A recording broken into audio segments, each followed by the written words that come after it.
Salam mehriban vatandaşlar, salam eziz yurttaşlar, hoş geldiniz hemmäňiz.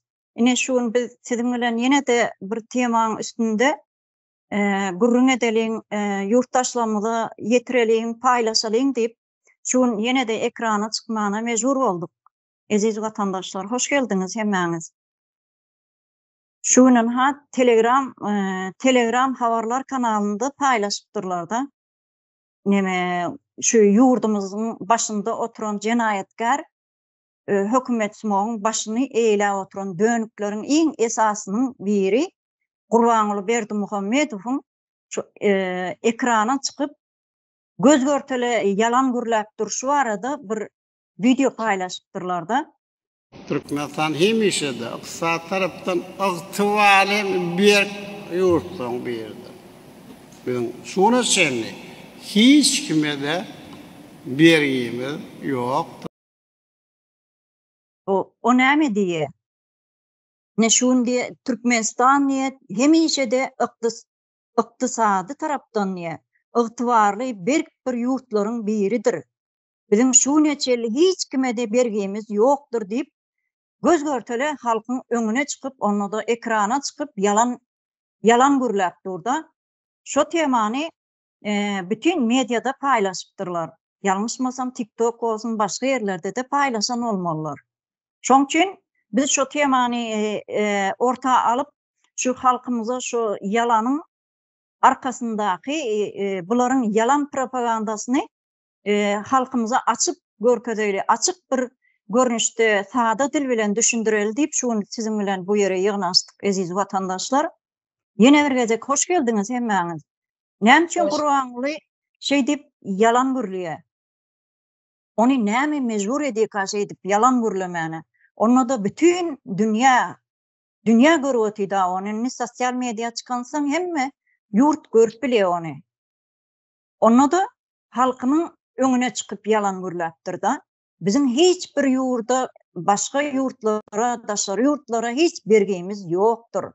O biz ıqtysady taýdan ösüp barýan bir yurtdur Türkmenistan diýip utanman yalan gürläp durda.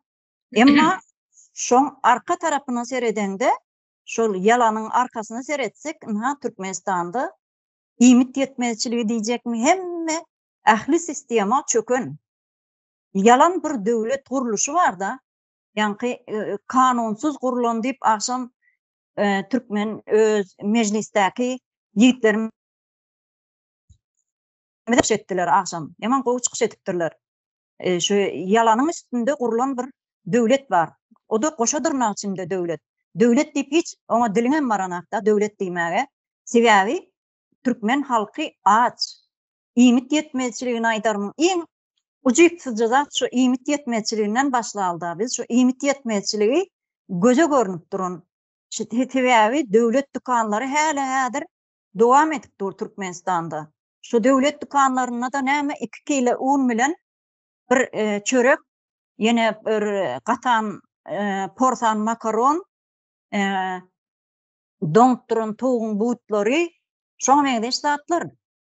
Halkymyz ana açlykdan, iýmit ýetmezçiliginden ejir çekip biz onu o diliň ucunda aýdylyp geçilmez zatda. Başga bir ähli sistemany gozap otursaň onu bize bilemem. Biz ekrandan düşmän halkymyza şonu düşündirip bermek galy bize. Sebäbi yalan bir sistema bar. Çüýren bir sistema bar da Türkmenistanda.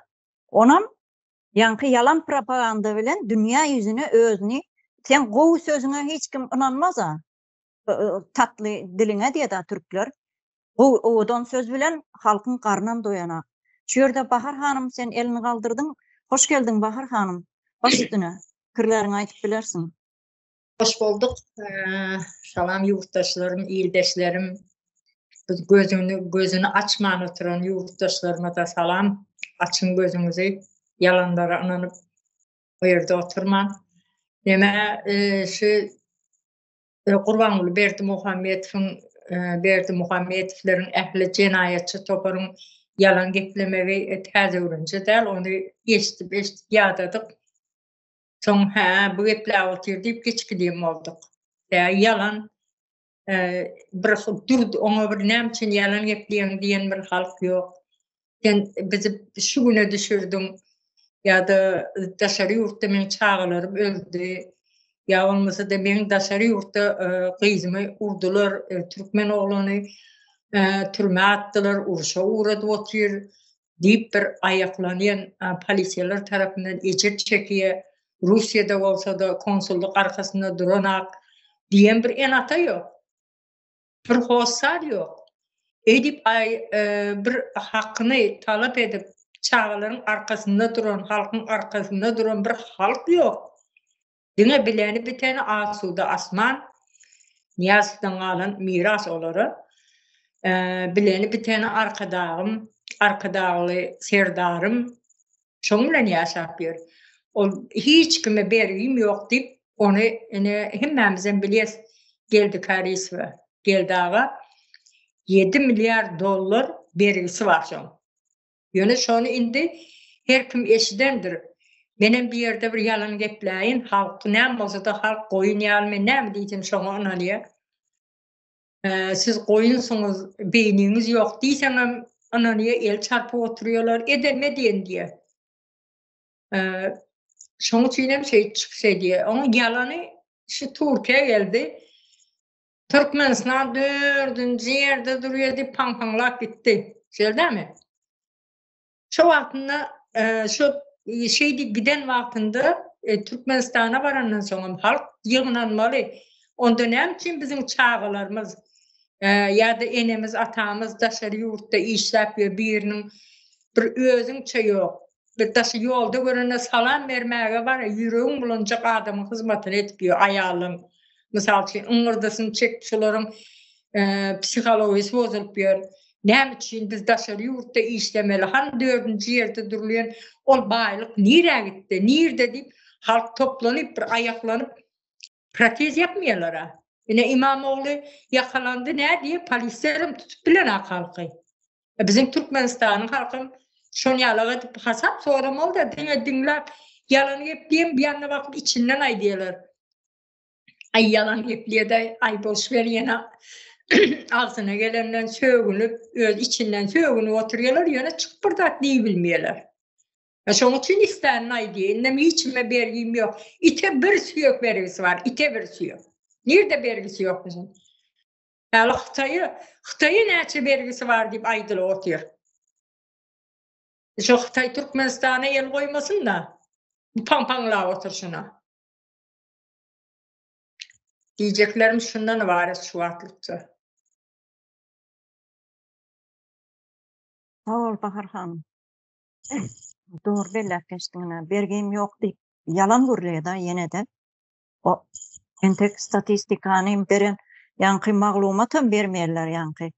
Näçe gaz satyldy, nire harçlandy, o pullar onam kän gedek biz aýtyp geçdik da ýöne. Şolaň hiç hasabaty halka ýetirilmeýär da. Şoň üçin bilmeýäs biz näçe bergisi var, haýsy ýurda, belki Xitaýa bardyr, belki Arabistana bardyr bergisi. Kim bilýär ony? Oň hasabatyndan bermeýär. Türkmenistan ýani bir döwlet. Goşadyrna çynäki. Leyla hanım baş, ine size söz bereri. Hoş geldiňiz. Hoş bulduk Akahan abla. Salam kardeşler, salam yurttaşlar. Şu Bahar hanımny sözünü izin alıp getýändä men. Doğrudan bu aldar kösele kaçan karaman nämiz ýok, biz yani bergimiz ýok. Yani algymyz ba diýdi. Doğrudan bulany algysy hiç neden kalmadı da yurtumuzdan. Hemen algysyn alıp boldy. Lekin karzlary ödep bilmediğin derecege gelip kaldı. Bu halkımızını hali bundan soruyacak niçelli neleri ba, algıları ba, niçelli yetimlerine algıları ba bunun üstünde. şunça halkımızını bağaları yetim kaldı. Yine yurtumuz, yine şu bir Türkiye'ye gelip işlemeke gegen çağalarımızı bakamız dep, ayakka kaldıramız dep, özlerimiz ayakka kalamız, şu ayakta durup bilmek yağdaya gelemiz dep, işlemeke gegen maşkalalar buzulup gitti. Onam hakkını soracakmız. Hele bize barganımızda. Ular adam cevabını beredi. Algısı var mı, yok mu? Al olsun bu bir de ölüp gitken nelerimiz var? Halkımız var. Nice adam atralenya bol böldü. Ulanam cevabını verecek. Hakkını verecek. Yetim kağalarını hakkını verecek. Şulanı bağaları yetim kaldı. Şulanı cevaplarını veredi bu hali. Halkımıza verecek neleri bak bunu. Bergisi bak o. Yer osmanda sığmaz. Bu ölüp gitkenlerim cevabını verecek. Şu dereceye gelip duruptu bu aldar kösele halkımızı aldak yatır şu vakat ellim. Uruş bolup duruptu nege? Ya Orus'ta Ukraynaga karşı yüverip durgan çağalarımız var. Bize biler bilmez yetip durgan çağalarımız var. Görünmeyin durup mu halkımıza? Yine bizeni yurtumuzda bir cinaza oldu yakında. Şunda açıp oturup demişler. Benim balam geldi. Ne de okuydu. Moskvada okuyradı. Zorla ve kitip durupdular. Uruşa dep kaçıp geldi. Helem yaxşı kaçıp kutuldu balam dep. Şunda da açıp oturup demişler. Ana pelankesini balası da geldi.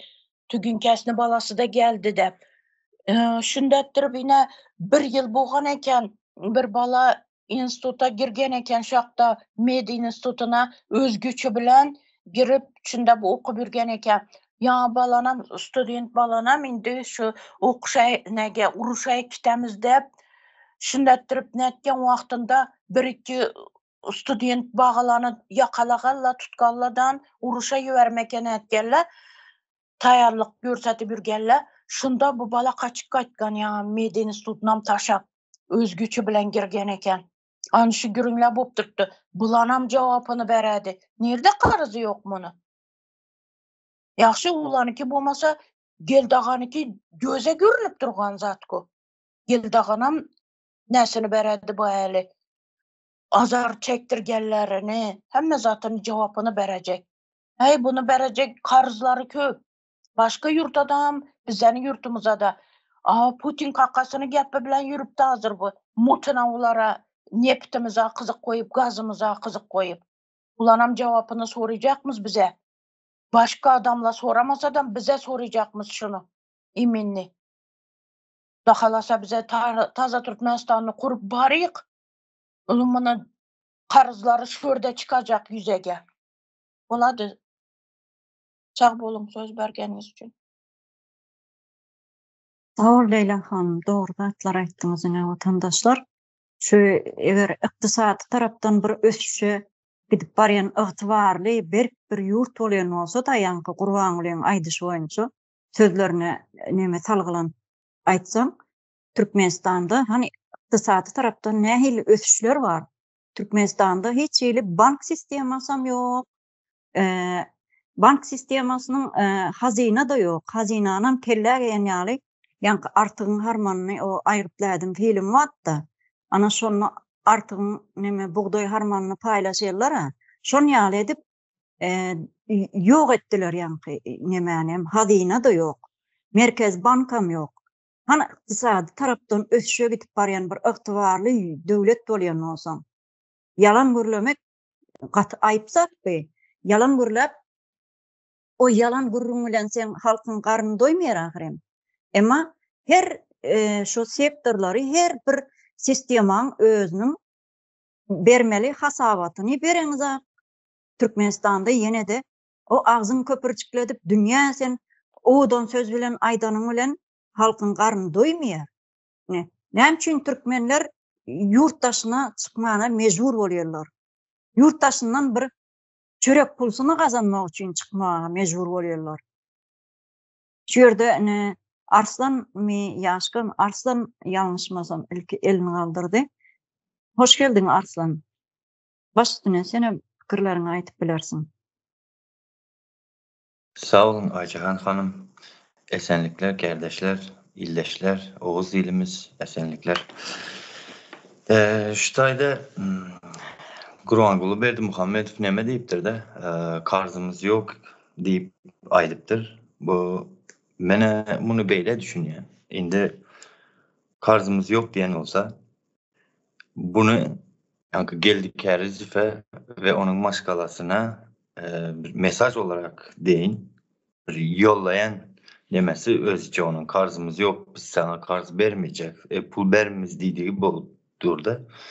Men fikrimce şunun alarak bir mesaj etti o.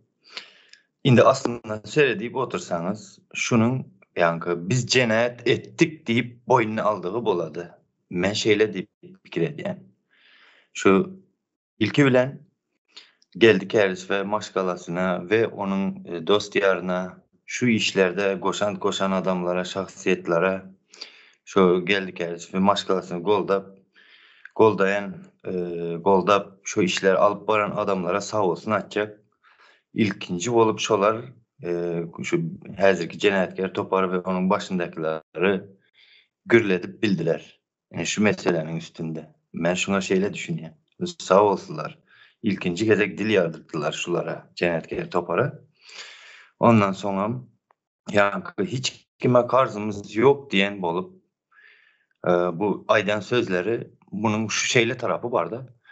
Indi geldik herifin işini alıp varan adamlar, onu derinleyen adamlar, onu dinleyen adamlar, bu dünya kuraması, dünya sudu da bu alıp varan işleri adamlar. Indi şu otaydaki adamlar neme hasap kitap bilen yok, matematikanı bilen yok mu o adamlar? Hovadan alıp sana mı 7 milyardı yazdı olar? Ya olar insan hak hukuklarını bilmedik adamlar mı? Ular neme adamın durmuşunda neyle bolup geçedi, neyle maddi ziyanlar var, maddi manavı. Bunları hasaplap bilmedik adamlar sana 7 milyar çıkarıp tölemeledip koydular. O taydaki adamlar, samsık adamlar yağla edip görkezecek olatırız. Bu tarafında şeyle de bir nemeleri var. Asıl düşünüp görseniz. Şimdi son yine de bir şeyle bir fikrim var. Yani hiç kime karzımız yok dediği bilen bizim halkımızın iktisadi yağdayı hemmesi govu. Halkımızda pul ken diyeni yağla edip görkezedi de berde bu tayda. Halkımızda ken bolsa pulu nem için yani yat yurda bir $300 $400 aylık almak için yat yurda gidediler. Özünüz hasaplap görün. Fikir edip görün. Hem başkalarını taşlap gider mi adam? Hiç kaçanam gitmedi. Eğer halkımızda pulu ken olan olsa. Doğru ettiniz kardeşler. Dine yalan propaganda dediler. Dine halkımızı ve yurttaşındaki kuramaları aldama için alıp baroturan siyasatları bu bunların. Hazırlıkça şulara deyin sağ olun. Sağ ol Arslan Bey. Katığı doğru belirlep geçtiğiniz vatandaşlar. Köp sağ olun. Yaşkı Bey, hoş geldiniz. Size söz verelim. Elinizi kaldırdınız. Baş üstüne. Sağ olun söz veren gibi. O temanın üstüne bulundurup geçtik de iktisadi taraftan ösüp barayan devletmiş. Ona gülecek mi, ağlayacak mı diyerler ama iktisadi taraftan sen ösüp barayan devlet bolsan özün bir çiğrik sistemada işläp oturan nähil iktisadi taraftan ösüp barayan devlet bi. Sen bankların işläne 2 tane kursun var. Yurdun içinde hökümet magazynlaryň var. Bu nähil sen iktisadi taraftan ösen devlet atan. Halkın bolsa 60% daşyny iýgi bilen täpsiň sarap ýörler. Aş susuz diýen ýaly. İktisadi tarapdan ösen döwlet bolsaň halkyny eýe çykardyň. Türkmenistanyň içinde iş bolardy. Halk yurtdaşyna çykmazdy. Yurttaşlara çıkan halkyna sen pasport berebilirsin. Iqtisadi tarapdan ösen döwlet bolýan bolsaň. Diňe bular yalan sözlýär. Şu ýalany ýogurulan bir sistema daby. Halkyň gözüne çöp atmak. Hiç kime bergimiz yok, nämämiz yok. Näme bergin var? Halka bergin var, bize bergin var. Sen halk näme, adam näme? Sen yurt bolsaň halka hyzmat etmeli. Anasın aňyrsy kändir bu zatlar. Ben halkyna pasport berebilen ak gene de bergim yok diýip bilýär.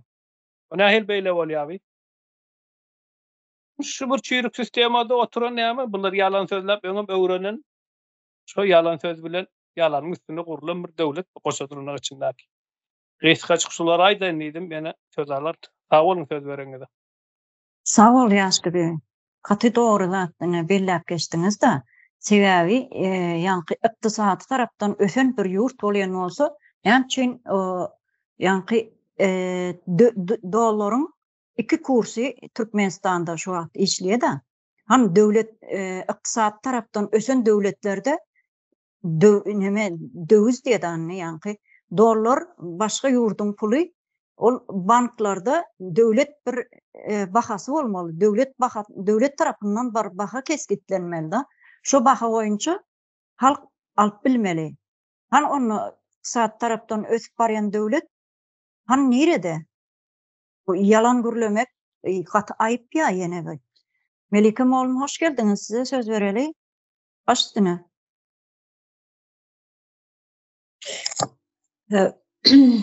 Meňem neme güljekmi ağlajakmy diýere öz uýdurýan ýalanyna berdim Muhammed, özü bir anonyamka. Bunu ýeke neşwat kardeşler aýdyp geçdiňiz, watandaşlar. Ýöne aýtmana da gerek ýok. Şuny biziň ýurdumyzda eýýän Türkmenistany, türkmen halkynyň ýagdaýyny ýöretýän siýasatyny hemme zadyny açyk aýdyn aýnada gören ýa-da dünýä ýurtlaryň görüp oturlar. Ýöne onda da halkymyza bir düşünükli bolar ýaly bizem aýdyp geçmeli. Günneme almaly temalardan biri. Indi şu menem Arslan kardeşim bilen aýny pikirde. Bu gelli Karizowyň emesini 7 milyar borcuny men olara bergim ýok, maňa töhme satýarlar diýjek bolýar-da.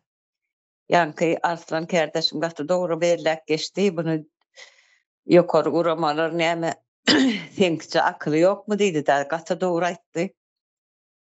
Onsoňam başga zatlar goý.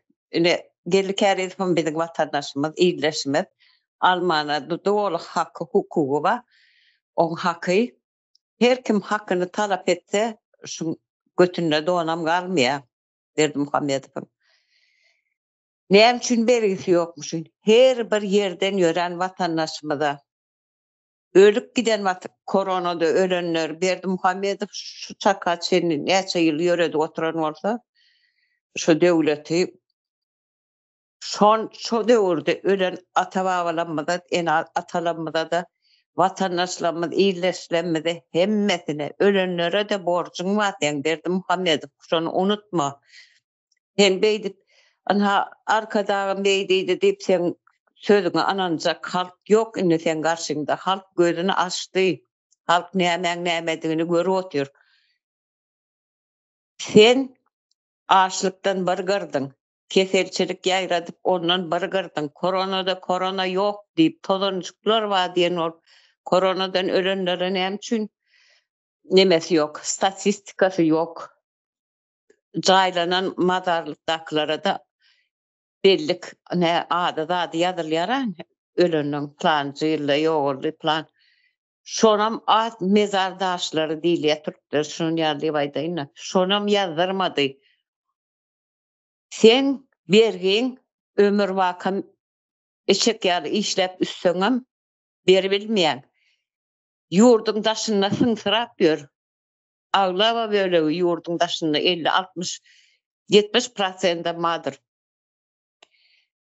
Yurdun daşına işlep, şu tayda işleyen yerlerinin beren könük, geylen eşiklerini çağalarına, anırda oturan öýündäkilere, hosarlarına uğratýarlar.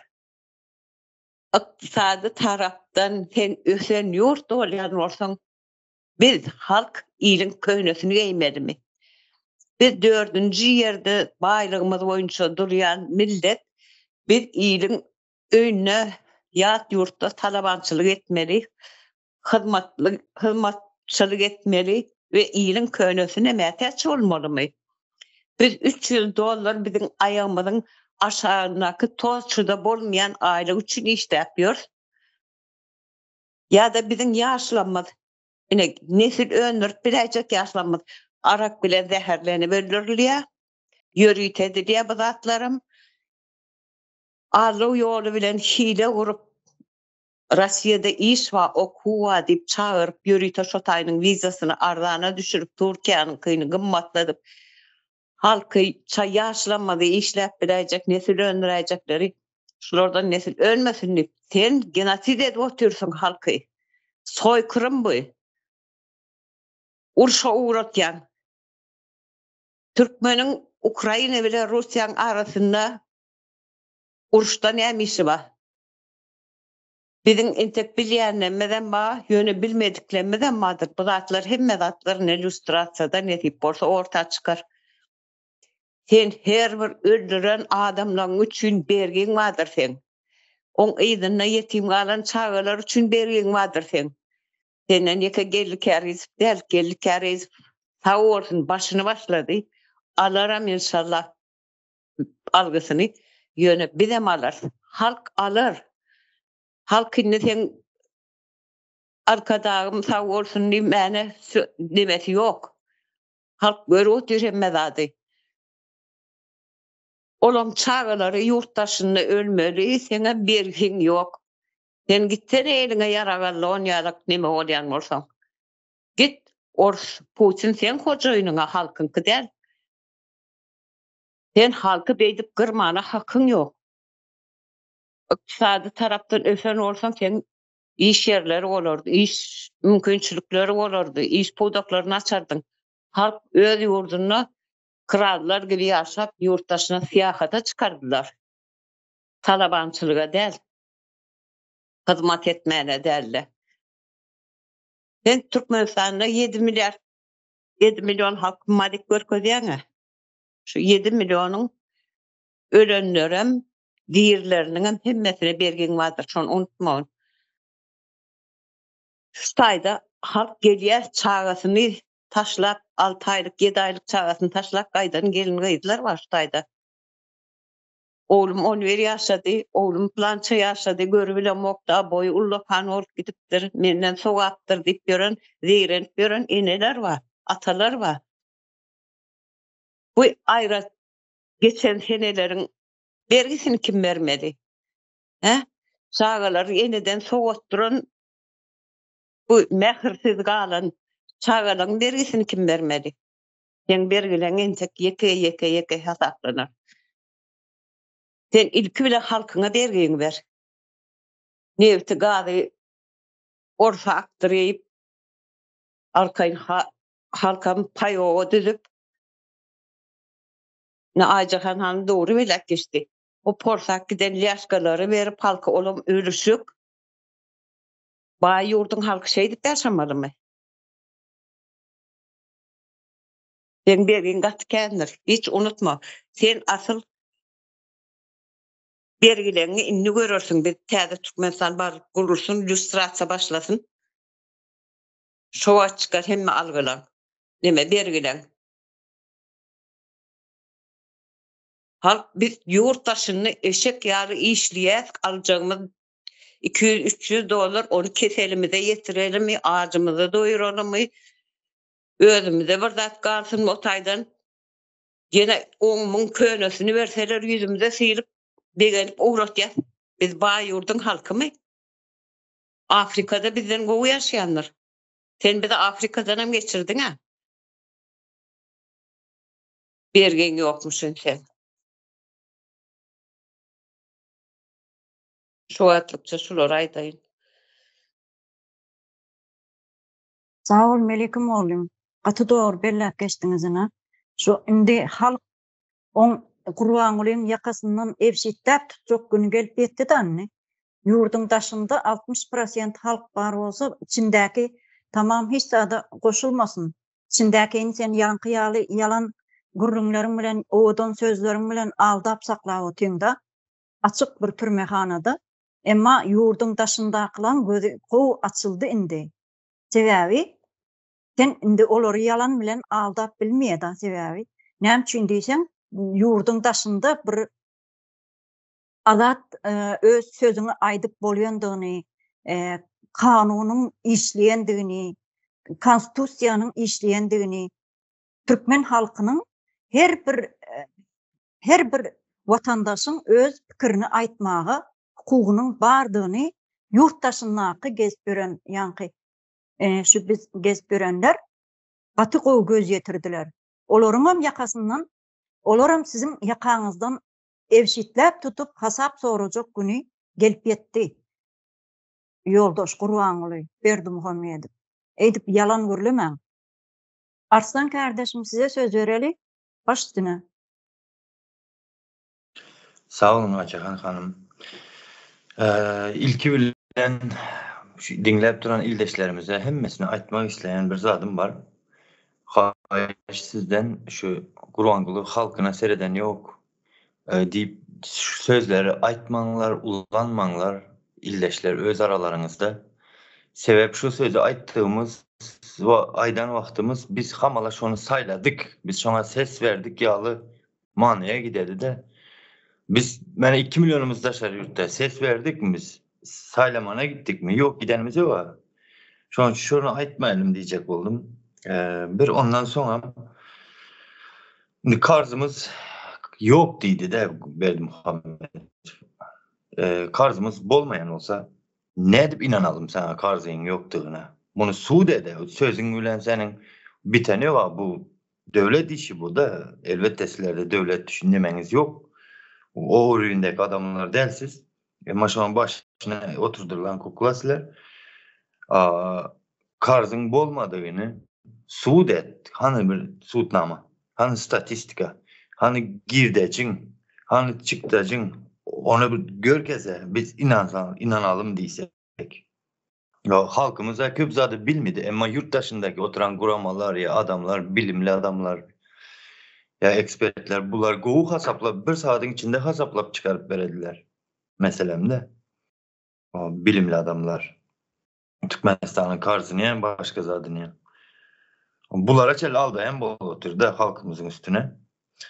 Ondan sonra şu halkımıza da aydası milede indi göz görteliye bize gözümüze basıp yalan geplep durdu. Karzımız yok, halkımızda pulu var, halkımız gowu durmuş yaşayar diyeni alır. Halkımız acı yaşap duranlı, özü acı durmuş yaşa oturanlı halkımız pilot ile onu. Şimdi özünün açlıkta yaşap duranlı halk inanman Berdimuhammedow'un gepine inanmalı mı sözüne? Karzımız yok, pulumuz kendi diyen sözüne. Elbette onların marginallarda pulu vardır yaşamayına. Ama halkta yok. Halkımız hem şutayda çağası aç, özü aç, ayrıçılıkta yaşap diyorlar. Maşkallar tozdu, gitti, köpüsü bozuldu. Şimdi şu zatlara da göz yumup çağalarının önünde de utanmadan şunun sözüne gaytarı vermeyin, sesini çıkartmayın, dımıp oturacak mı ki ya illeşler size? Seyredin ya bunlara maşkalılar, dimen çağaları, okuvçu kızlarca bozup eden ettilik edip kellesine giydiler yurdu. Siz hem şu an şimdi sesinizi çıkarmayın, oturacak mı? Haçanaça oturacaksınız illeşler. Çağalarınızın önünde utanmayasınız biz.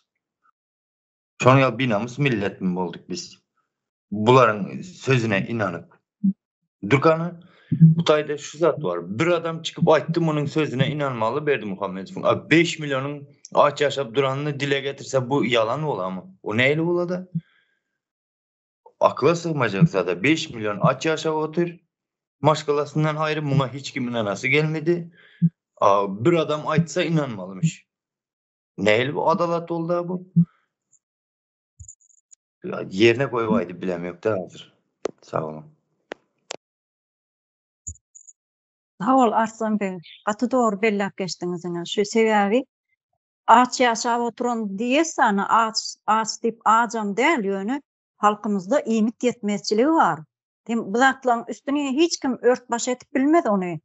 Ony ýanky günüň öňüne etegiň bilen ýapjak ýaly bir neme bolar da, bir metod bolar olam. Ony hiç kim yalan ýaşyryp zat däl be. Sebäbi gündeme gelip duran ortada. Sebäbi halkymyz ilki bilen şu bir garnyny doýurmagyň aladasyny edýär-de.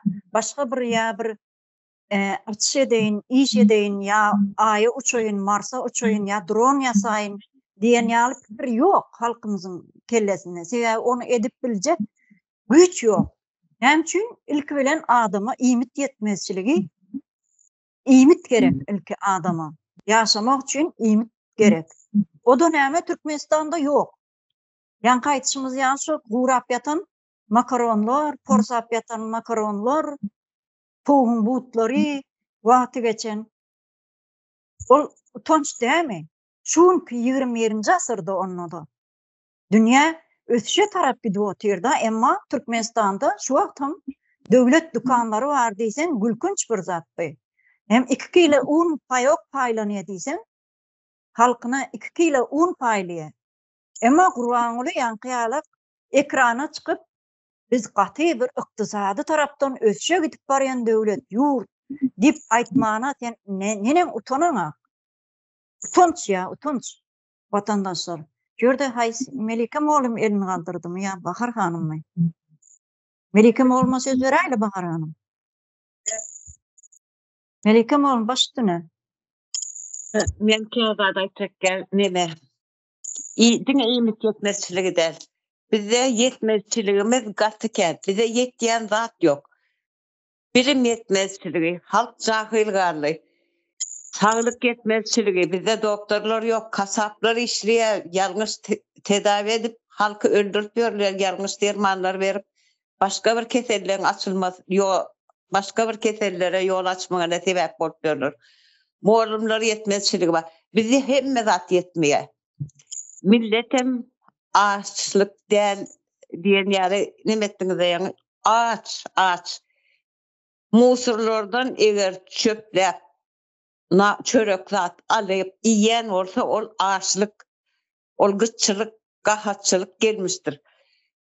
Ýurtda biz häzir pul uratmasak, ýurtdaşyny işleýänler millet aç ölürdi şo taýda. Bir-biriniň etini ýerdiler. Şo derece ýetirdiler. Bir kay iyi ver men oturur biz iyimiz aklar ne hile bolýar. Biz ýöne çağıramada, ýakynlamada döz bilmem soň iyi berýär. Şu taýda ykdysadam tarapdanam hiç bir tarapdanam ösüş yok. Dine ösüş Berdi Muhammedowyň jübüsi rampoçuna gidip duran gaz. Başka hiç zat yok. Halka şeyde çep gözünün yan tarap bilenem teredilen ok. Halkyny, sen halkyňam däl aslynda. Sen ýurdy guruji meclise tapşyr, inde täze Türkmenistana. Da git gümol merik diýen bolsaň. Halky mundan beter gynap ölüme sebäp etmäge sen hakyň ýok. Ýa-ni Arslan kardeşim gaty gowy näme pikir aýtdy, dinleýijiler şu kommentariýalarda ýazyň, gelinde goşulyň bir özüňiziň pikiriňiz, düşünjäňiz badyr. Hakyky ýek adam ýöredip durmalar, şol adam oňat diýse sen oňatmyşyn, ýaly özüňi duýýaňyzmy sen hemme zadyňyz bad diýse sen hemme zadyňyz dogryam watandaşlar. Ýurtdaşynda şeýdip sergezlerini olup görsüňiz. Sizem sesiňizi çykaryň, goşulyň, pikirleriňizi aýdyň, gelin şu kanala abone bolun. Dinleýän YouTube'larda çykyşlanmazy bar, ýaşullanmadan çykyşlary bar.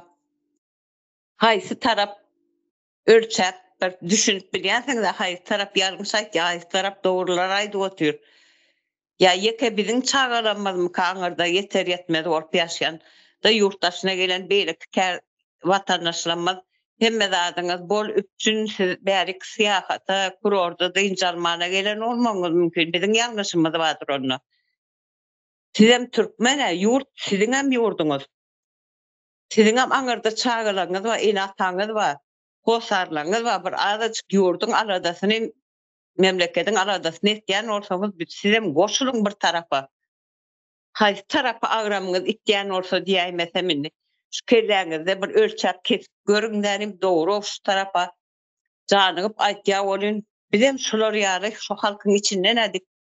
Gelinde goşulyň pikirleňiz aýdyn garşy tarapada. Ýeke bize gerek gel, hemmemize gerek çoýurt. Gök ganyňyz şu taýda daman bolsa, diýmek siz gelip Türkiýede ýa Orsiýetde ýa Çin'e ölüp gitmelilersiňiz. Sizem dolanyp barmala ýygyňyza, çağalaryňyza geljek diýip söz berip gaýdansyňyz.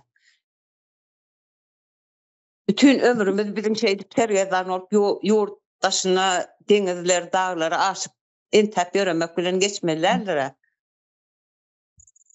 Hakyky gül ýaly cennet ýaly ýurdumyz var ýöne bize dowdun etdiler şo ýurdu. Ýaşama ýaly ýagdaýa getirdiler, biz çykyp gaýtdyk. Mejbur bolup şoňa. Indi şu zatlar sizem bir düşünür çabagtyňyz bolandyra. Beýdip ýa çekip ýörsek, bize bärde ölküder çağalamyzam kim biler näme aşaňa sokjaklar. Bir terroristin eliniň aýatyna goýup gaýtdyk çağalamyzy. Başka emanet etjek hiç bir zadymyz ýok. Bizden başga da şolary gorajak ýok. Indi gaýrat ediňde düşünerçe, pikirlenerçe wagt boldy. Ýöne arkadaşym hay näme diýip borla günüm geçse bolýar diýip ýaşamallar. Günüň nähili geçýänine de bagly. Nama bir gayrat nalat edeyin bolup girmen tariha bir gayrat edin doğrular bir ağız iki ağız söz bilen aýtsaňyz ölmersiňiz ölmelen bolsa öleli şu vatanymyz üçin. Görüyorsunuz başka yurtlarda da bizi gelerken yurtsuz galyňmy diýip barına basjak ýok. Biz öz ýurdumyzy düzeltmeli, sıyırıp tüpürmeli, arasalamaly, şu taýda ýaşamaly. Bizden geçti de doğru, bizim çağalamızdan şey dip seriyazdan geçsinmi. Özümüze düz yakol çağalamızda ne edip düz yok salatları. Ne şeyadır ki görüyen gününüzü. Hemme de adamma bizim gırgınçılık gidip dur yurtta. Yarısını uruşa koyuveriyor, yarısını berde zeherliye gelip et bayramçılığa dönüyor, arak bile zeherlemek. Gelip yürüyte zeherle oturdular dedi. Beytmen var. Toplanın üyüsün derim o geri halvatan bir tane düzeldir diyeyim. Öyle sağ olun. Sağ ol Melikim oğlum. Katı doğru ne? Biz şu iktisadi taraftan bir bay bir yurt bolýan bolsa, biz beýdip ýanky bir 5 manat pulumuzy Türkmenistana uğratjak bolsaň, bir adama yüz tutmaly bolýar-da. Şol adamam aňyrdaky Türkmenistandaky ýanky pul näme diýen pul transferini edip berýär ýöne aňyrda Türkmenistanda bank sistemasynyň iktisady bir ýagdaýyň çökendiginiň alamaty da bu. Otaya jaň edýär. Şol adamy şeýle adama bir $100 berip goýber diýip ne? Hani onu Türkmenistan ýanky iktisat tarapdan ösen bolsa, banklar hem zatlar elektron görnüşde işläp durmaly. Biz bärden beýdip bir adama ýalwaryp bir $100 geçirip goýber, onam aňyrda çağalan alsın, beýdip durmaly däl. Vatandaşlar düşünün. Bu Gurbanulyň yalandygyny ýene de bergezek suwd edi özüniň. Ha men yalan işläwotyn, yalan zady edwotyn diýip aýtmagynyň ýanky Arslanyň aýdyşy aldy ol. Doğrudan hem şu yalany özü dili bilen aýtyp berwotdy da. Gurbanuly Berdimuhammed. Arslan kardeşim gene size söz verelim. Baş üstüne.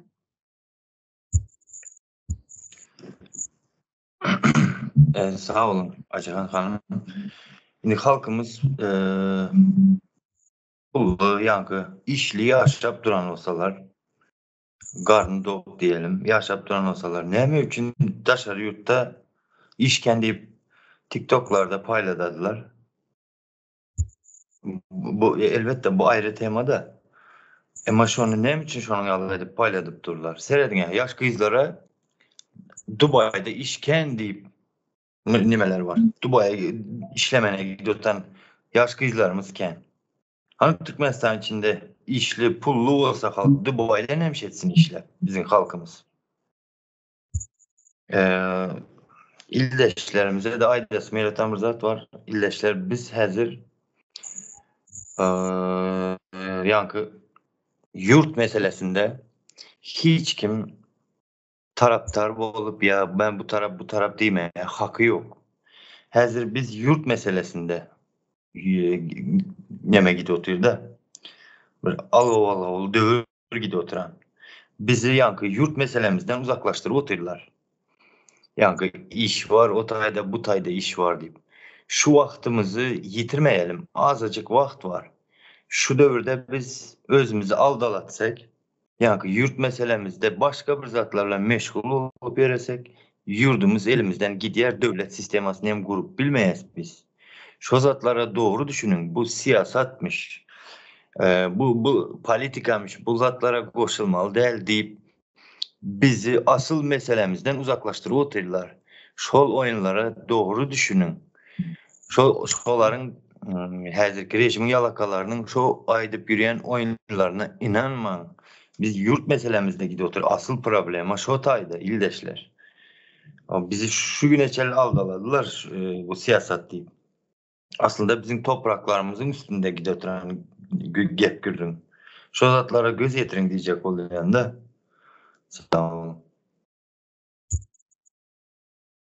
Sağ ol Arslan kardeşim. Katı doğruna. Bahar Hanım baş üstüne size söz verelim. Yani diye aldım kıyızını bağvalı görsün yüzümü diyere. Şu söz vardır ömrümden gelen.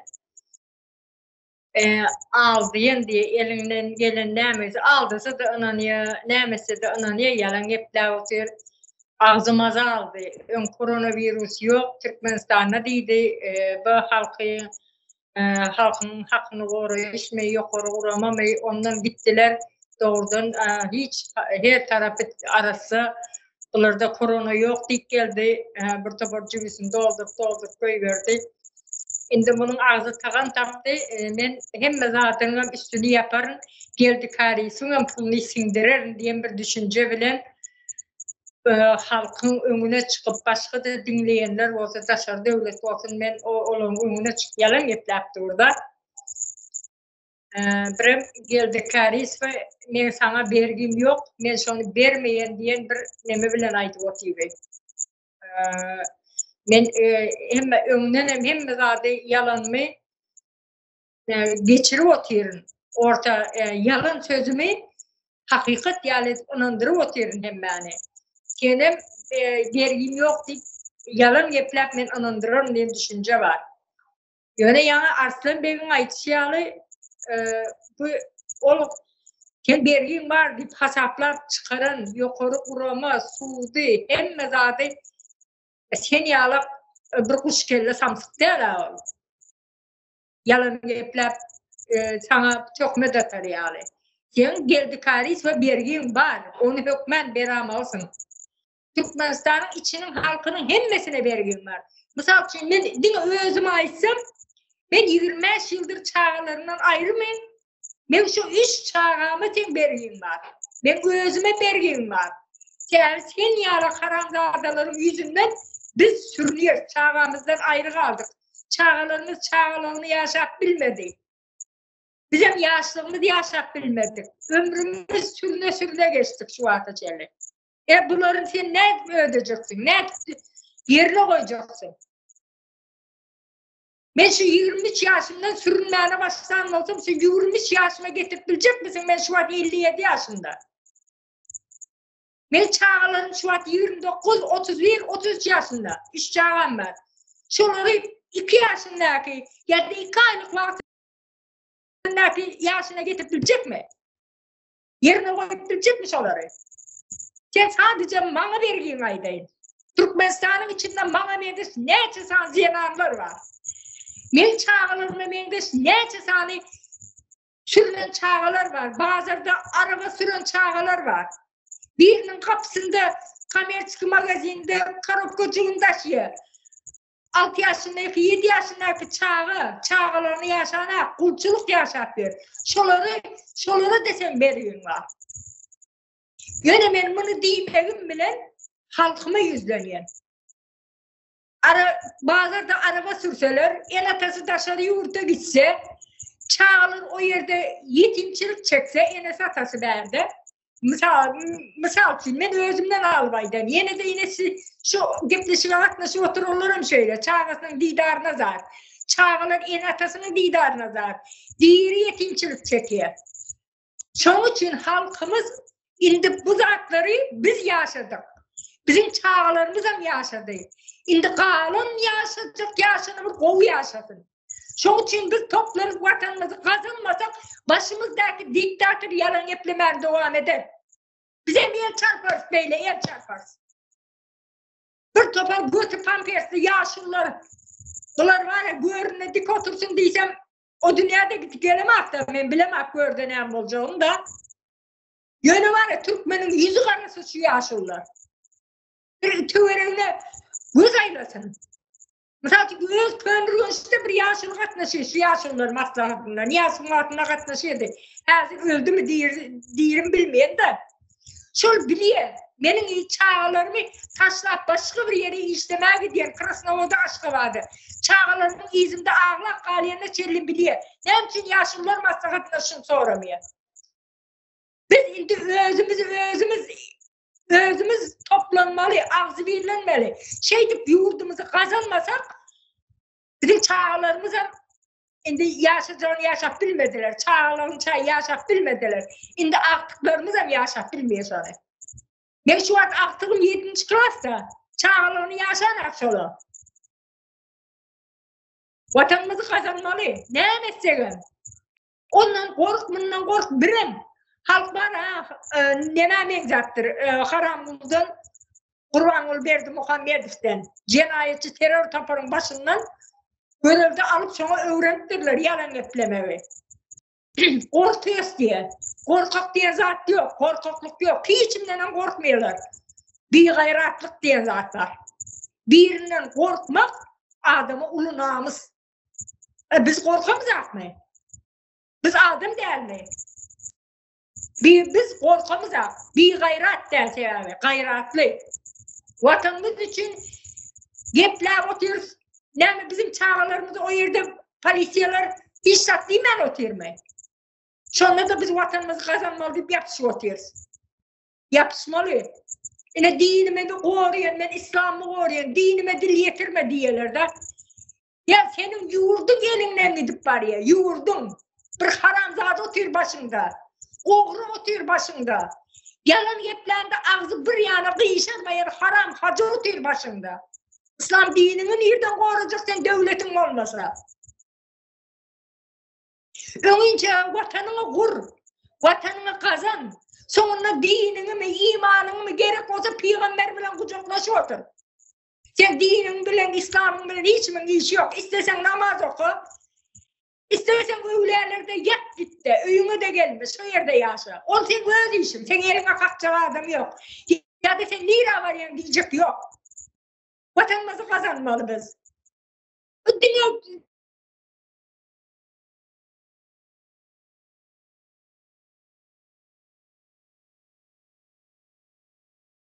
Ahır hanım internete gitti yere kaharlandı.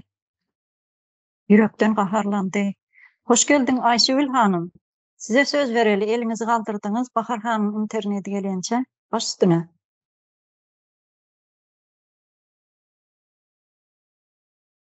Sağ olun söz verenede.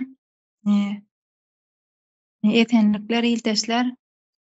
Menem istayda sizin hemmeňizden aýdanlaryňyza goşulýan biraz giçe daldım. Şu an yurdumyzyň watanymyzyň ýagdaýy şu şemalyň uğruna bir toğurlanyp gitýän bir peşmek bardyr edil şoňa meňdeýär. Nereye şemal haýdy taraba toğurlasa şu toğurlanan yerine çukurmy, yenemi, dözümmi, nire bar yani belli de şol tema toğurlanıp. Ya men kesim ýagny. Şoň ya bol nira bar ýanymyz belli dä, bir gorpun içine bar ya. Biziň hiç gelejegimiz ýok. Şu wagt ilki başta halky gurbete goýbereýin, näme bolsalar şo bolsalar, ölse-ölsürler, galsa-galsyrlar diýip halky ýurtdaşynda işlemäne goýberip başlada başta. O mahallar wiza zat, oňa zat ýok. Her kim giden ýurtundan dokument düzeltip, meselem Türkiýede kimlik alyp işläp başladylar. Arkaýyn işlediler, onu da görülmediler, sonra onu da ýatyryp kimliksiz gaçak galyp işlemäne mejbur etdi halky. Ýöne bu da bir tarapdan halkyň gözüniň açylmasyna sebäp boldular. Halkyň özlerine bolan gahar gazabynyň artmasyna sebäp boldular. Sebäp nereye kadar gaçyp ýaşap, gorkup işlemeli, gaçyp ýaşamaly bu daşary ýurtlardan asyl işlemek hem kyn dogry şertlerde işleýäris. Şonuň üçin hem halkymyza aýaklanmana çagyrýan, büýdüp susup hem geplemän ýa-da pikirini aýtman oturmaly däl. Ýurtda hiç ýyly problema çözülen ýok. Bärkisi şu wagt sosial mediada çykdy-da, arkada şäherniň problemasy. Arkada jaýaljak bolup nähili halklar közenip pulunu ýetirip ber. Şoň ýaly derejä barypdyr ýurdumyz. Yaman gynasly ýagdaýlar, diýjek sözüm ýok. Ýöne halkyň özü aýaklanyp, özü watanymyzy özümiz goralyň, özümiz el alalyň terror rejiminden şu zatlary aýtysym geldi. Bolýar sag bolun. Sağ ol Aýşül hanım. Bahar hanım sen internetin gitdi da, goşa gaýyrjaň ýok bolsa Leyla hanım Arslan beg elini galdyryp dur, olara söz beräýinmi?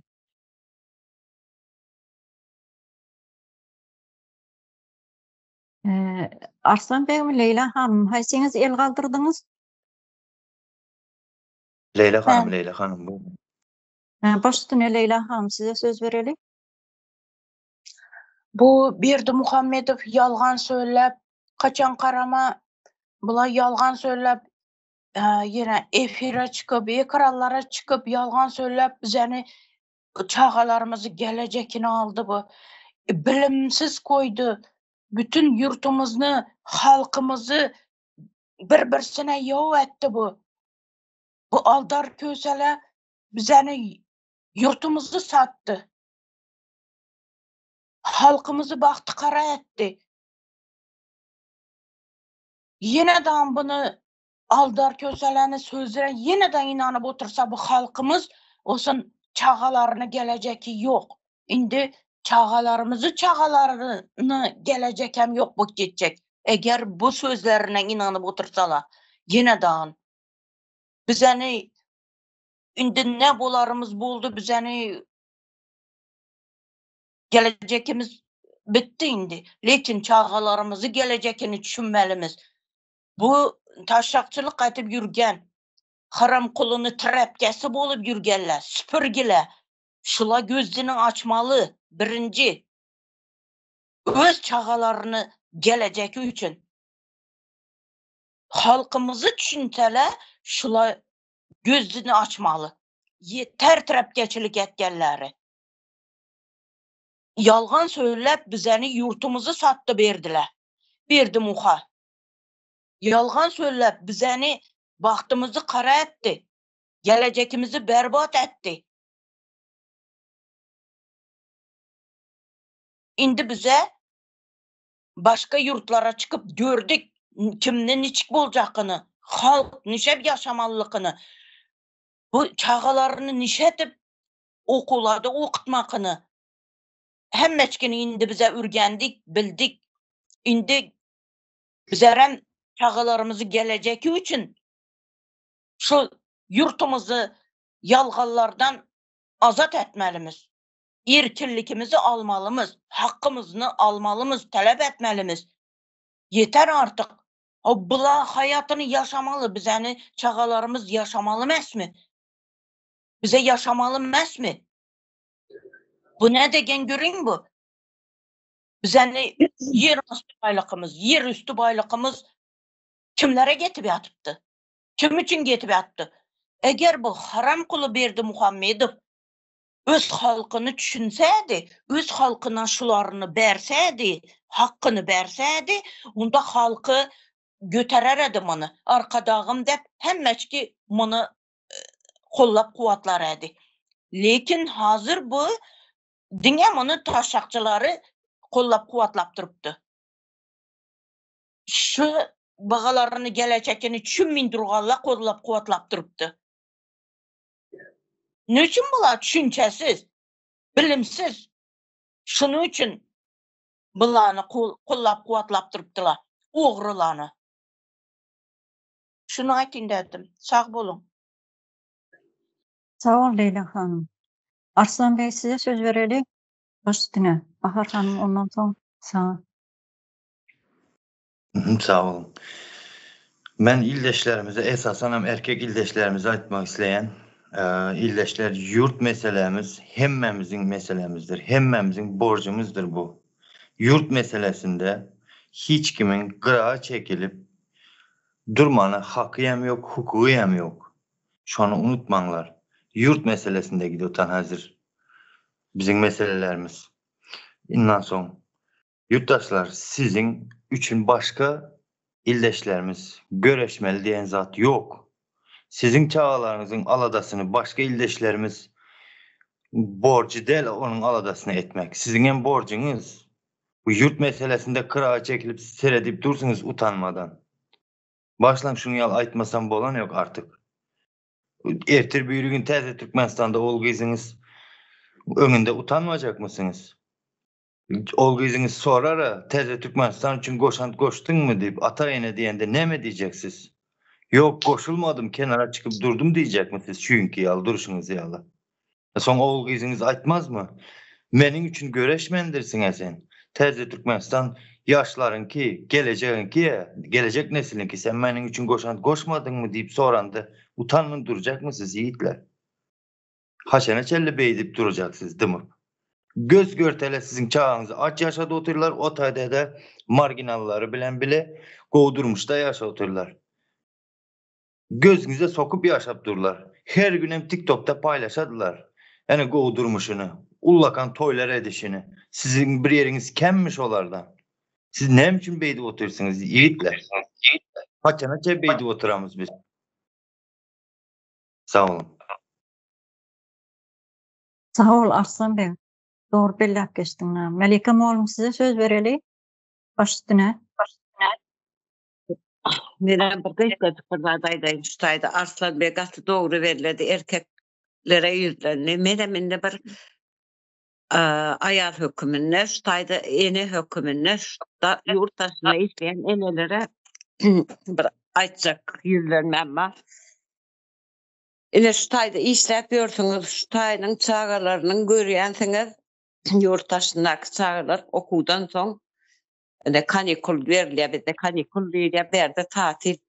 So tatillerde go yerlere gidip de inceliyorlar. Hiç olmanla garı mamaları, eneleri, şolara gittiler, bir ütgüşük yerleri, parklara aylanıyorlar, parklara aylanıyorlar, ullokan akvaryumlar var, şolara gidip bir ütgüşüklük görüyorlar. Şimdi şu vakit hiç kimsenin yok mu? Bizim çağlarımız kanikulla taç gitekliyorlar. Öyle 5 manat getirme için. Sıvatları hiç mi gözümüne götür? Kimsin miyaniz? Men çağacığımın şuraya yer getsedi deyip arzuğu niyet etmeyiniz.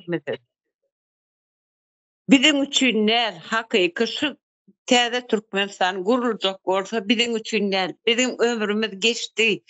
Hakiki bir neyse ilk kardeşlerimden şu tayda bellek geçtiler de. Bizim çağalarımız için. Çağacıklarımız, altıcıklarımız, şular bir koca yaşasa. Gidem ölsöňüzem men son ýaly ölsem gözüme atsaýyn ýumuk giderim terde Türkmenistan'a kazan bersem çağaçyklanma, altıklanma.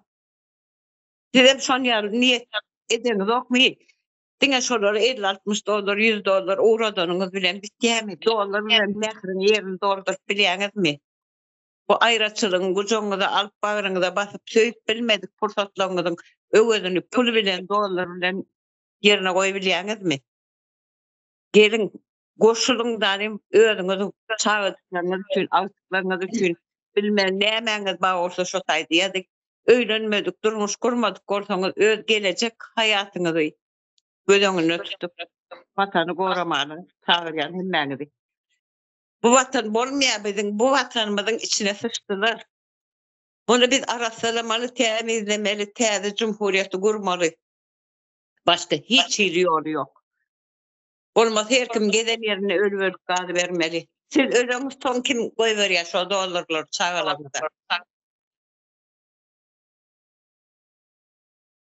Gelin indi biliňizi berk uşaňdanym watan düzeltmeň uğruna çykaryk. Soňam ine siz musulman Allah'a va diýäňizde. Musulmançylykda da ba 7 türlü şehit ba diýär. O orsu gorap Ukraina'da ölmek şehitler. Ya da yurtlarda ölmek ol şehitler. Şehidimiz var diýen ol şehit hasaplanmıyor. Birinci bilen vatan üçün söwüşüp ölen birinci şehit şodur. Unutma.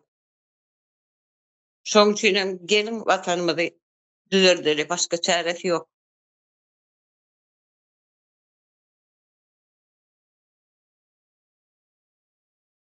Sağ ol Melike Moly. Bahar hanım size söz vereli başlan ýa internetiniz gitdi ondan sonra biz dowam etdik. Baş üstüne Bahar hanım. Sen elde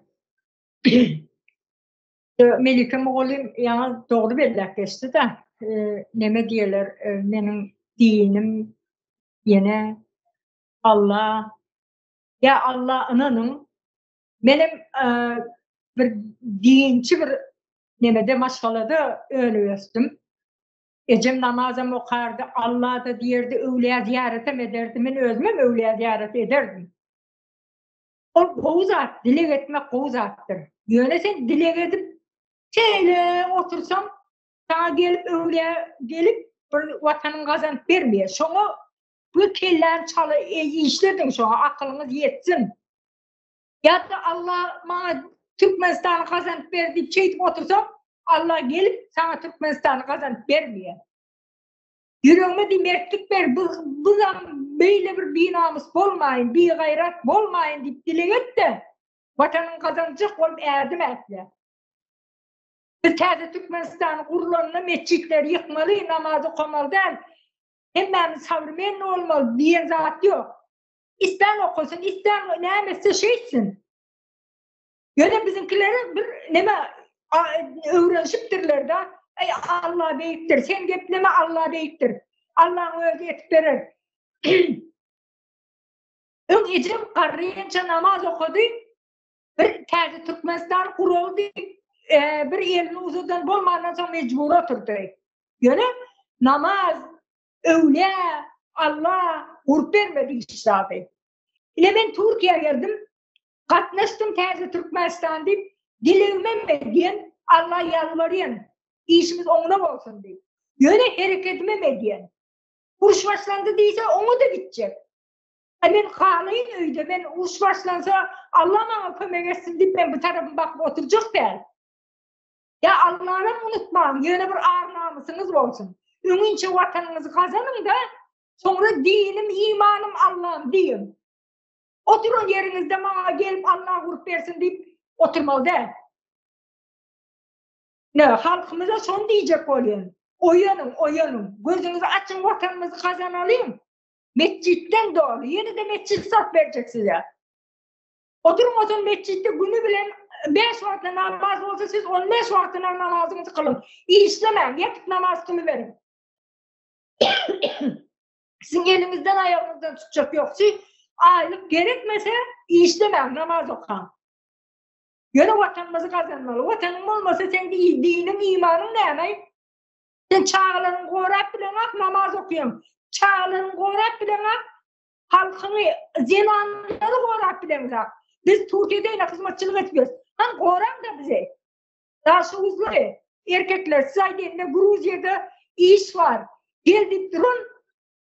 Daşılık olmalı. Şivet şona meydi. Uton. Türkmenistan'ın içinden mara Gruzya işe gel diyen çan uton. Gel halkım diye biz erkekler diye cenablarımızın ha. Hemmezade edip dururlar.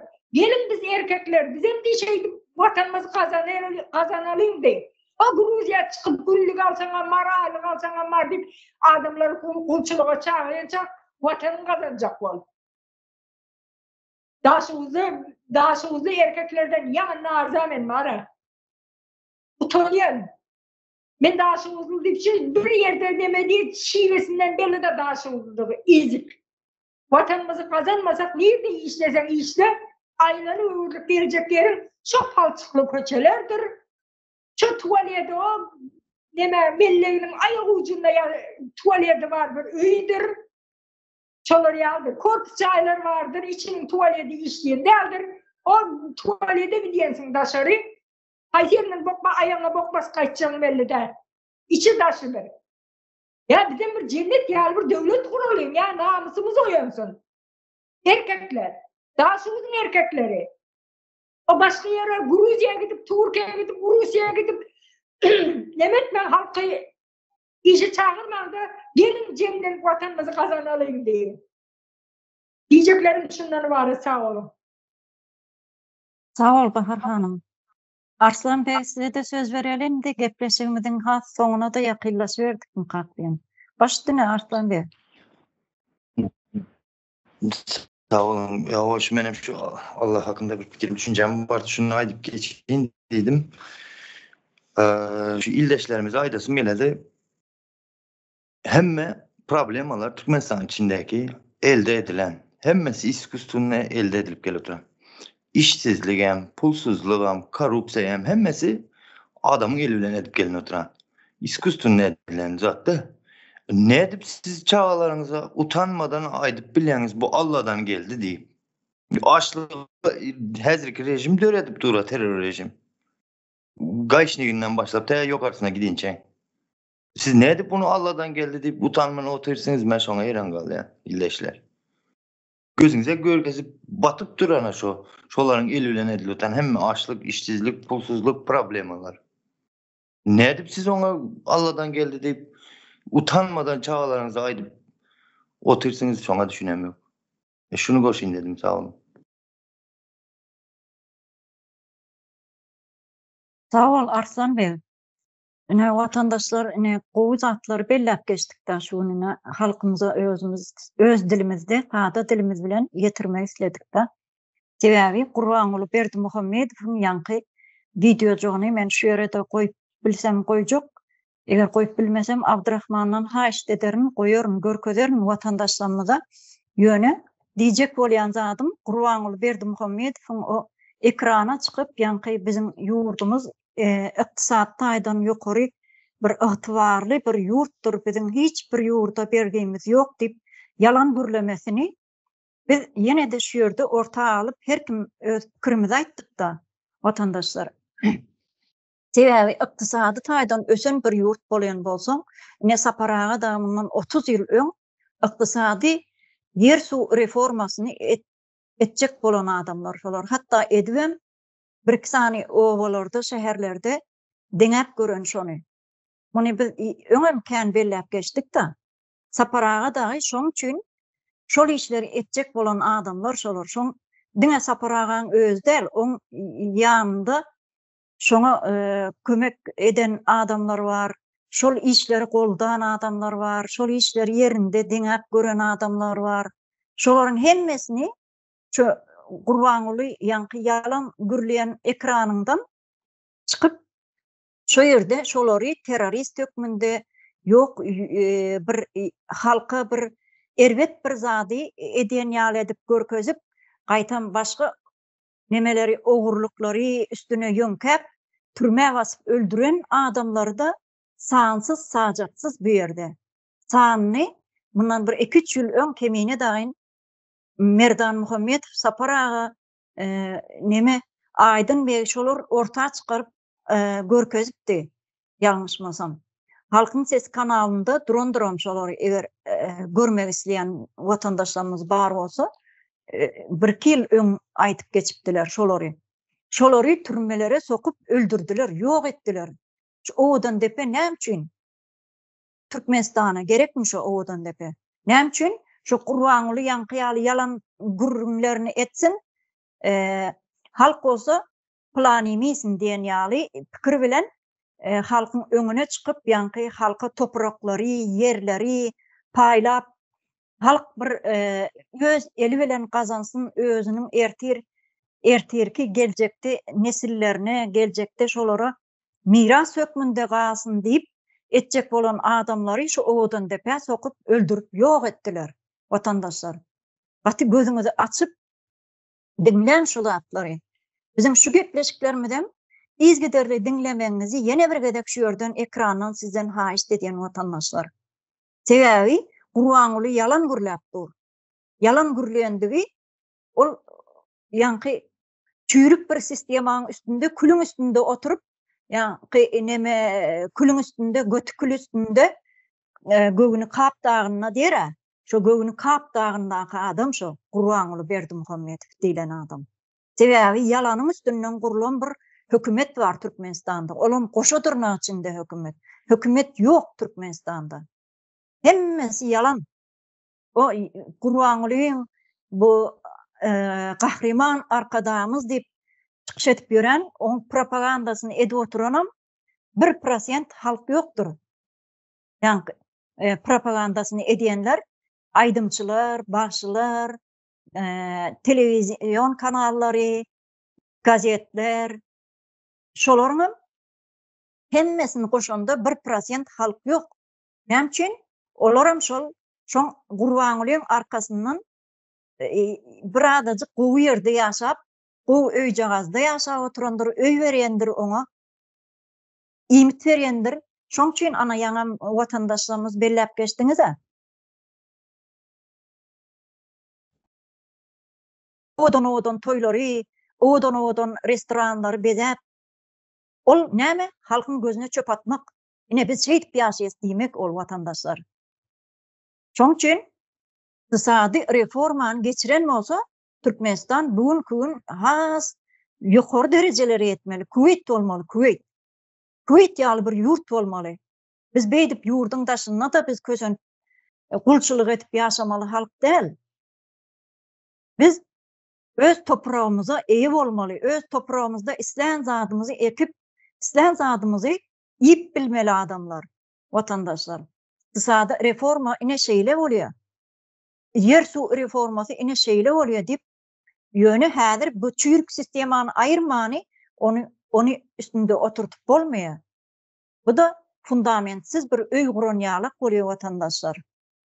Şoň üçin ykdysady taýdan ösen bir ýurt bolýan bolsaň biz beýdip pul transferini edip bilemiz. Eň ujypsyz zat pul transferini. Näme üçin bank ýok? Näme üçin bank işleýän? Näme üçin ýurtdaşynda okuyan ýaşlarymyz pul transferini edip bilen? Kösenşip ana geçen gepleşiklerimizde belläp geçdik Stavropolda bolup duran ýagdaýlary. Studentler ne güne düşüpdir? Gapdalynan pul işläp okuwymy ödäýin, okuw pulumy tapaýyn, şonu bir eň bolmany elime bir gaty diplom alaýyn, gaty kagys alaýyn diýip çağaçyklar ülk gidip otur vatandaşlar. Ana ykdysady reforma, hana ykdysat taýdan baý ýurt. Yalan gürrümler bular. Yalan vatandaşlar. Şöyle şunki şu gepleşigimden şu Gurbaňulyň şu ekrana çykyp yalan gürlemeginiň nemesi bize sebäp boldy vatandaşlar. Hemmäňize sag bolsun aýdys şunki gepleşige gelip öz wagtyňyzy ýetirip gowy pikirlerinizi halkymyza ýetireniniz üçin, öz sada dilimiz bilen halkymyza ýetireniniz üçin size köp sag bolsun aýdys vatandaşlar. Arslan Bey, Leyla hanım, Ayşegül hanım, Bahar hanım, Melike Moğolin, Yaşka ve hemmäňize can sağlık arzu edýän şu ýerden. Vatandaşlarymyza da ýene de bir gezek ýüzlenýän şu bizim şu gepleşigimizi paýlaşyň, köprek şu Gurbaňuly Berdimuhammedowyň edip oturan işiniň yalandygyny köprek bir-birinize paylaşmaňyzy size ýene bir gezek şu ýerden haýyş edýän watandaşlar. Goşa gaýrjaňyz barmy watandaşlar size? Men bir ağız söz aýtjak. Başdyny. Iqtisadiyet diýende Berdi Muhammedowler düşünýärmi kaşy iqtisadiyet näme zat? Şoňa bir düşünýärmi kaşy? O ýalan gepler oturşunda agzyna näme gelse gepler otur ýazyp kagazy taýýarlap berýärler ýazyp da şonu okuýar. Ýöne şondan özüne sorag berseň öz düşünýärmi ka? Düşünse Türkmenistan bu hale gelmez, halkam bu hale gelmez. Hiçim daşary ýurtda sürülmez. Prezidentligiň näme diýeni düşünýärmi ka? Oturup şondan bir egzamin alsalar. Sen prezidentsin. Han nädip ýöredýän? Sana bir kanun prezidentsin ýöne näil ýöretjek sen hakyky prezident bolsaň diýsen bilmez şo zatlary. Oňa ýeterlik oň ukyby ýok. O prezidentemden prezident dip kabul etmeýäs. Halk kabul eden ak ýaşullar bardyr o. Neme el çarpıp neme diýerlerem? Meçhitde var ha, dilege diýerler oturup. Ben o köçe süpürýän wagty meçhide arasyçylyga gidiýerdiler. Şonu görýärdik, izinli ýalnamaly. Allah'sından tapsın. Näme diýip güýçliden görsün. Şey diýerler. Ýöne oturanda o ýerde ýer çarpıp içinden gargaryş edip oturýarlar da. Ine halk söýen ak onu prezident dip kabul etmeden ak onu o saman kellesine soksunlar gümün çekýben bitsin.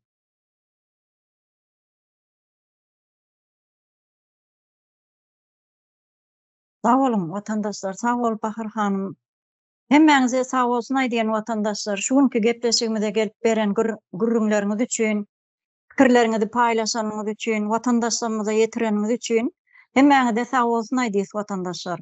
Ykdysady reformany nesip bolsa biz täze Türkmenistany gururuz. Ykdysady ýer su reformasyny edip görkezers gurbaňla. Oson aýdarys biz.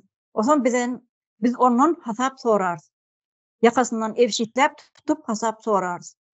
Sebebi bergim yok dip dur Kur'anlı. Kime bergisi var, kime bergisi yok, şu yerde hasaplaşar vatandaşlar. Sağ olun gelip beren gepleşikimize kızıklı gürrümleriniz için yine bir gezek. Hoş sağ olun vatandaşlar, gelecek gepleşiklerimize görüşençak. Hemmeňize sağ olsun aýdym. Öyle sağ olun.